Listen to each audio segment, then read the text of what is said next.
Hi all, welcome to Show Studio's video review series. I'm Show Studio Fashion Editor Georgina Evans and I'm joined by Show Studio Content Editor Calum Knight. Hiya. We're going to be talking about Chanel Spring Summer 20, a rather important show this morning because it's Virginie's first ready to wear, I believe. Yeah. So hotly anticipated. So Virginie Viard was appointed at Chanel after Carl passed, and she was appointed in February, I believe. But this is her first ready to wear for women's, and so everyone rather excited to see what will become. The couture show was rather fantastic. Everyone was really besotted with it, so there was a lot riding on the ready to wear shoulders. We always get a lovely Chanel invitation, a little bit of a hint as to what the set is going to be like, which is always monumental and takes over the Grand Palais. Not much of a preview, to Not be much honest, of a preview, on this yeah. one. Yeah, a bit of hard to guess. I was like, metal. But then on our seat is a lovely poster, and this is much more of an indicator. So we walk into the Grand Palais, and there is a huge rooftop scene in front of us, and that is the Rue Cambon, which is where the Chanel studio is. So all the rooftops that the Chanel team would see out of their window while they're designing. And rather cleverly, all the models kind of walked around and in a loop, so downstairs, upstairs, round. Really, really beautifully done. And as even Chanel's always tiered seating, and even in the furthest back you have a really nice vantage point because the models kind of walked at all different heights, which I thought was really lovely. I will say it was the most French show I've ever seen. It was so quintessentially Parisian. Beautiful French music, these rooftops, some of the styling as well just felt quintessentially Parisian. For me, this collection was a little bit lacking. I was so in love with Virginie's couture, and I thought it was really modern. I was so excited for this collection, and for me this just felt a little bit at odds. Don't get me wrong, there were some really standout lovely pieces. The entire evening wear section arguably was really beautiful. The black sheers and organzas and tools and bows, all of that was really beautiful. Some of the glitters and sequins, there was an actually really lovely kind of sequined suit skirt duo in an almost iridescent grey, which was really brilliant, and I loved that those elements are really fresh. But when the models started walking, you have the typical Chanel tweeds, and in some bandeau short pantsuits and in jumpsuits, and then styled with blackout tights, but then summer sandals. And for a Spring Summer 20 show, there's a hell of a lot of black tights styled throughout the collection. And normally when we have a Chanel Spring Summer show, it's frothy and light and delicious, and you're kind of taking on this wonderful summer journey. And whether that's a beach or a park or a fountain or something, it's always romantic. And I know that this is a new Chanel, but I just felt it was quite dark and heavy for a Spring Summer collection, and a lot of the styling was really odd. I think that that kind of tweed jumpsuit that got carried through in shorts could potentially really work if it had been styled maybe differently. I think the way it was packaged was slightly a little bit dated almost, and some of the shoes, this kind of single strap almost T-bar shoe, that in itself is quite a dated shoe. And then to put that with a black tight just felt really really old-fashioned actually. But then again, there were some items that were really fresh and lovely. Some of the neon cardigans with almost balloon-like sleeves.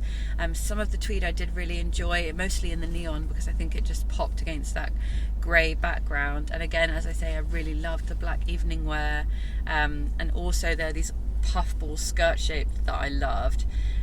Sometime on Kaya Gerber's look, there was a kind of fluffy frill bandeau, and actually they're wearing it here. You can kind of see fluffy frill, and then this really lovely skirt shape, and that throughout was actually really nice. Those were really beautiful, and I love that kind of ultra feminine puffed shape. But all the tweeds that I kind of know and love, and I'm so excited to see, I just felt a little bit disappointed by it. It didn't felt like a step in a new, fresh direction. It felt a little bit like a step back. And I can't tell if that's also because the set was so quintessentially Parisian, and the music was so Parisian, and it just felt a bit too insular, and there wasn't anything for me that was kind of expressive and completely new and fantastic. There were things I liked, but it just wasn't enough for me to come out of the show going, wow, I'm so impressed. I don't know, I was thinking about this as well, especially about the Parisian aspect, because obviously Chanel's a French house, but you know, they still have to win over a French crowd as much as they do anyone else, on atop of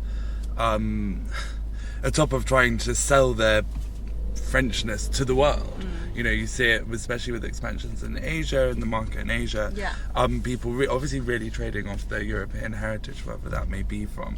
And I don't think it's necessarily the wrong time for them to do that. We've had, you know, decades and decades of escapism, and that's fine. But I had a lot of, you know, I would sometimes feel that the old shows were too fantasy and just for the very few who could afford not to think about real life and not to think about the fact it is raining in Paris and it is a grey sky and that there's beauty in that, and you don't need to travel across the world to go to Mystique, that there is beauty just above you.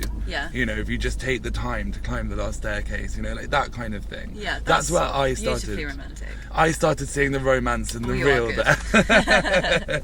That's the message I got from it, because I went through that same motion as you went through, and you know, I actually used to live in Paris, so I kind of know that when you finally get to the top of the building and you can see over everything, there is something really amazing. I love that notion, but then really go for that notion and have super Parisian, you know, attributes in the clothes, but I feel like there's a few little hats with flowers tucked underneath, and there's almost nods to kind of Paris life and running on the rooftops, but I got completely lost as the two things didn't connect for me, I think. No, I can see that, and also in such a large collection.